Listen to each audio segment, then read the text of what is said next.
继续来看台中五车渔港未解封，防疫的措施做甲真功夫。采单日的出入口实名制，嘛规定渔港的直销中心的人数控制伫个500人左右。活跳跳虾啊，要等人客上门，五车渔港未解封，人客懒懒散散，甲顶礼拜比较起来差真济。直销中心伫未解封了，有加强防疫工作。快12点了，很多现捞的也要进来。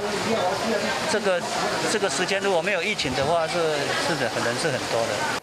伫疫情期间，拢有正常营业，不过业绩差真济，差差不多5-6成。针对未解封，业者真乐观，认讲只要双方做好防疫，无什么大问题。就大家注意一下那个防护啦，那个注意一点就好了。因为我们渔会做的措施都做得很好，对，然后都有倡导我们一定要戴口罩。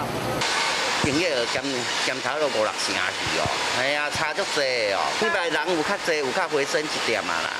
渔港内设施区甲卖海产的单位总共差不多有207位，为了维持这业者的生活，拢有开放营业。加上这团员平时拢会调整因的公休时间，减少群聚的顾虑，同时会使兼顾安全